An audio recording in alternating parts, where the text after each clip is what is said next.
Pues ahora parece que todo el mundo tiene inflamación. Comes pan, inflamación. Te tomas un café, inflamación. Tienes un poco de hinchazón después de cenar, inflamación. Tienes gases y ya parece que tu intestino ha sido destruido, que necesitas una limpieza espiritual, 80 suplementos, una dieta antiinflamatoria y pedís perdón por haberte comido un potaje de lentejas. Bueno, ojo, que nadie me malinterprete porque hay muchísima gente con síntomas digestivos de verdad, ¿no? Gases, hinchazón, digestiones pesadas, diarrea, estreñimiento, reflujo y eso pues, puede ser muy jodido. Incluso puede llegar a condicionar bastante tu día a día. Y eso lo vemos constantemente. Pero la pregunta que nos vamos a hacer aquí ¿es todo eso inflamación o estamos metiendo en el mismo saco cosas que no tienen nada que ver y confundiendo a la gente sobre lo que le pasa y lo que debería hacer para mejorar? Porque una cosa es tener síntomas digestivos y otra muy distinta es tener inflamación sistémica crónica, que es algo que puede no tener nada que ver con que me noto la barriga hinchada después de comer. Y el problema es que cuando mezclamos todos estos conceptos y confundimos a la gente, pues aparece el terreno perfecto para que te vendan cualquier cosa como la dieta antiinflamatoria o el suplemento que te desinflama, el alimento que te inflama, el método para sanar el intestino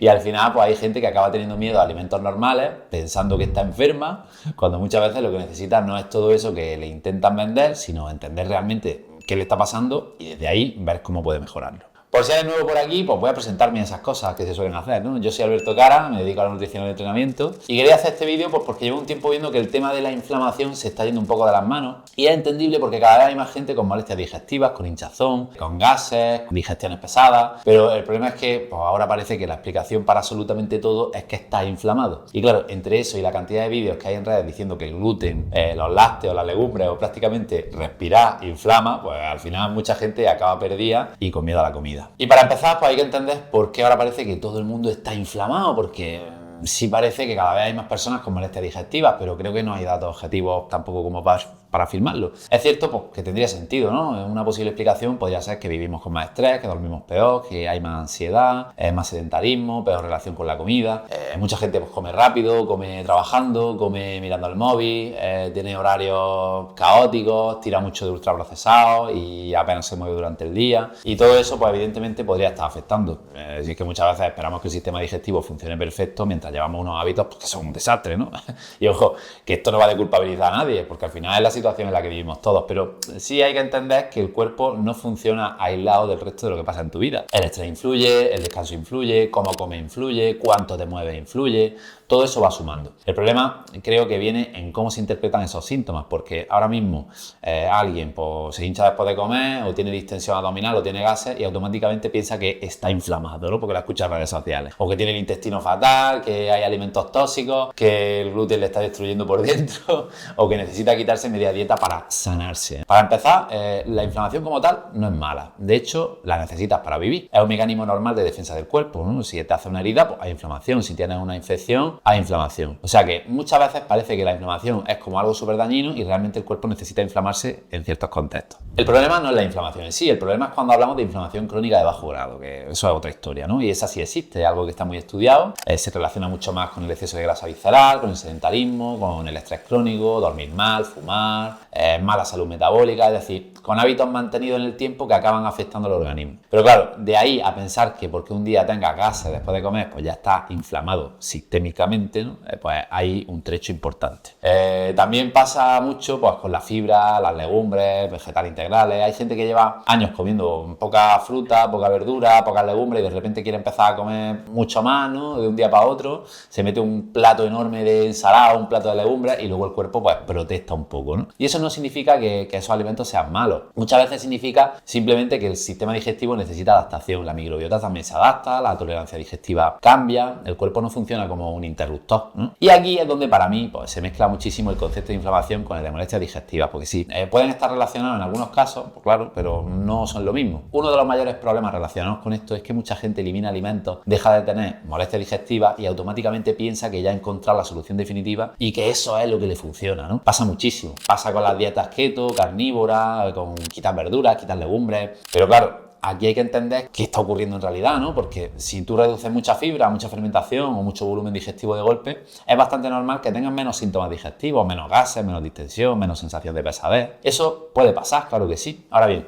¿qué Que notes menos síntomas no significa automáticamente que hayas solucionado el problema de fondo, porque precisamente muchos de los alimentos que más se demonizan hoy en día son alimentos que a nivel científico llevan décadas asociándose a mejores resultados de salud a largo plazo. Aquí hay como una contradicción, porque mucha gente está quitando precisamente los alimentos que más evidencia tienen a favor. Una reducción de FODMAP bien hecha pues le genera muchísimo los síntomas digestivos, pero claro, una cosa es usar una herramienta concreta durante un tiempo para X objetivo y otra convertirla en una religión, ¿no? y vivir evitando alimentos para siempre. Parece que ahora pues una lenteja tiene más peligro que dormir 3 horas todos los días, ¿no? O que vivir estresado y no moverte en todo el día. Después de explicar esto, mucha gente pues, se podrá preguntar, vale, Alberto, entonces si la inflamación sistémica sí existe de verdad, ¿eso cómo se sabe? ¿Cómo se nota? ¿No? ¿Qué habría que hacer para mejorarla? Pues lo siento, pero las cosas que más evidencia tienen son muchísimo menos espectaculares de lo que venden en redes, ¿no? Dormir bien, por ejemplo, que esto parece aburridísimo hasta que entiendes el impacto brutal que tiene dormir más sobre el estrés, el cortisol, el apetito, la sensibilidad a la insulina, la salud e incluso pues, tu aspecto físico, por si lo anterior no te importa tanto. Pero claro, dormir 7 u 8 horas todos los días pues vende bastante menos y a veces incluso bastante menos posibles, no sé vosotros, que los 3 alimentos que te inflaman, ¿no? Y que los puedes eliminar y ya está. Luego está el ejercicio, la actividad física, entrenar fuerza, moverte más durante el día, tener masa muscular, no vivir sedentario. Eso tiene muchísimo más impacto sobre tu salud y sobre muchos procesos relacionados con la inflamación crónica que la mayoría de suplementos antiinflamatorios. De estos que ves por Instagram, ¿no? Como inflamatorios, ¿no? Como decía, frutas, verduras, legumbres, cereales integrales, pues son precisamente alimentos que cuando miramos estudios a largo plazo se asocian con mejores resultados de salud y a menos inflamación sistémica. Que luego haya personas con problemas digestivos o situaciones donde haya que adaptar cosas, por supuesto, pero eso no convierte automáticamente esos alimentos en veneno, ¿no? Por eso, entre otras cosas, creo que era importante aclarar todo esto, porque si mezclamos molestias digestivas, intolerancia, hábitos, hinchazón abdominal e inflamación sistémica como si fuese todo lo mismo, es que al final la gente es que se acaba perdiendo. Y ahí es donde aparecen las dietas milagros estas que nos venden, ¿no? Los alimentos prohibidos y el miedo a comidas que son normales, ¿no? Así que ahora que ya hemos separado conceptos y entendido un poco mejor todo esto, vamos a ver qué habría que hacer de verdad cuando tienes síntomas digestivos y cuál sería el camino correcto a seguir. Spoiler, no es seguir los consejos de un tipo con gafas naranjas en Instagram, ¿vale? Entonces, ¿qué sería lo primero que yo haría si una persona tiene síntomas digestivos? Pues sinceramente, antes de empezar a quitar alimentos como si estuviera jugando al Cluedo, a ver quién es el culpable, ¿no? Pues vamos a revisar lo básico, porque esto lo vemos mucho en consulta. Alguien tiene gases, hinchazón o digestiones pesadas y automáticamente piensa que tiene una intolerancia rarísima o que hay un alimento destruyéndole el sistema digestivo. Y a veces el problema es muchísimo menos misterioso que todo eso, ¿no? Comes rápido, comes con ansiedad, comes mucha cantidad de golpe, duermes fatal, vives estresado, tu alimentación es un caos, comes mirando el móvil, trabajando, contestando a audios mientras masticas 2 veces y lo tragas, porque muchas veces el sistema digestivo no está reaccionando a un alimento inflamatorio, ¿no? Está reaccionando al contexto general. Vemos personas convencidas de que tienen algo grave y luego resulta que llevan meses viviendo aceleradas, comiendo fatal, durmiendo poco y con horarios muy desordenados. Que ojo, no estoy diciendo que todo sea estrés, muchísimo menos. De hecho, ojo, que ese parece que es el nuevo cajón de mierda para tirar balones fuera y no abordar la situación. Pero sí digo que hay factores como esos que influyen muchísimo más de lo que la gente cree. Luego, otra cosa. Evitar hacer experimentos al azar con la comida, porque hay gente que cada semana elimina algo diferente. Una semana elimina el gluten, luego los lácteos, luego la fruta, luego las legumbres, luego los carbohidratos en general. Y claro, es que así es imposible entender qué está pasando realmente. Lo ideal es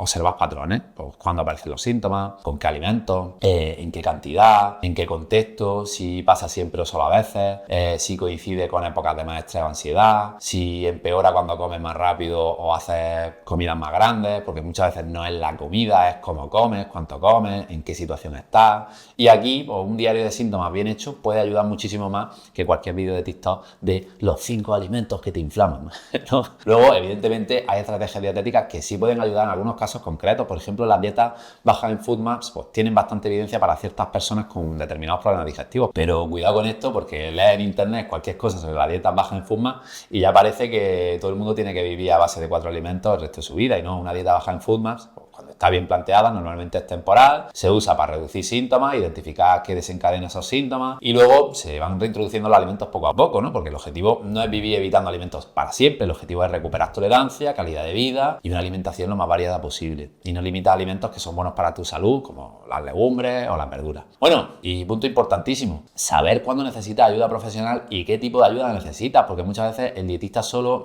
pues con lo que le cuenta a la persona no tiene información suficiente, a veces hacen falta falta pruebas médicas, analíticas, de descartar patologías digestivas, sobre todo si hablamos de síntomas más serios, ¿no? Como sangre en heces, pérdida de peso sin explicación exagerada, ¿no? Dolores fuertes, diarrea, antecedentes familiares de otros problemas digestivos y esto también creo que hay que recalcarlo porque a veces en redes parece que todo se arregla con una dieta o con un suplemento y eso es un peligro, tío, que la gente piense eso. Igual que también hay que decir lo contrario, ¿no? Que no todo se arregla con una pastilla en 5 minutos porque hay digestivos buenísimos, de verdad. Nosotros trabajamos con algunos que son maravillosos y que ayudan muchísimo a la gente, pero también es cierto que a veces el sistema sanitario pues va como va las consultas, muy rápidas, poca educación nutricional, poco tiempo para revisar hábitos y al final pues muchas personas sienten que nadie les explica realmente qué les pasa. Por eso creemos que muchas veces el mejor enfoque es el trabajo conjunto entre un digestivo y un dietista y quién sabe si un psicólogo, ¿no? Entender lo que está ocurriendo, descartar problemas importantes y luego personalizar el protocolo a seguir según la persona, porque al final el objetivo no debería ser vivir con miedo a la comida ni acabar con una lista infinita de alimentos prohibidos. El objetivo debería ser